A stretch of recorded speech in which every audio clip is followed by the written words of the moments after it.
ពោសាន់ត្រួយជីវិតស្នេហ៍រៀមស្មាំងម្លឹងដែរនៅតែប្រងឬរំដួលផ្កាមានគ្នាទៅហើយសូមឆ្លើយឲ្យបងអរក្តីសង្ស័យខ្ញុំសូមសច្ចាប្រាថ្នាតែនាងអ្នកតាឃ្លាំងមឿងជួយចាំសំដី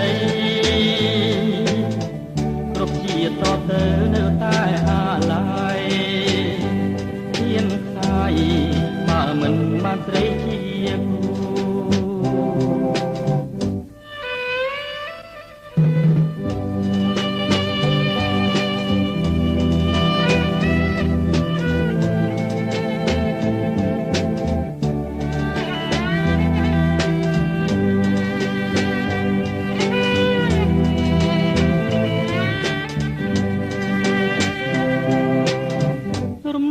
មួយតងដែលបងប្រាថ្នា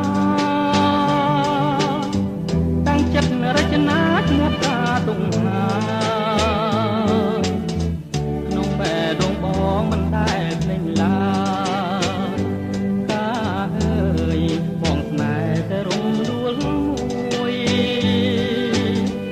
ការនៅក្រពុំចោលក្លិនរាល់ថ្ងៃបងមាននិស្ស័យត្រឹមតែទុំព្រួយក្រៀមក្រមអារាគឺតែរលួយ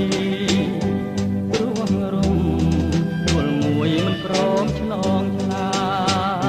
យព្រមដួលពោសាន់ត្រួយជីវិតស្នេហ៍រៀមស្មាំងម្លឹងដែរនៅតែប្រង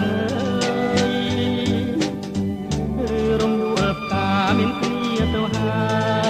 យសូមឆ្លើយឲ្យបងអរក្តីសង្ស័យខ្ញុំសូមសច្ចាប្រាថ្នាតែនាងអ្នកតាខ្លាំងមឿងជួយចាំសំដី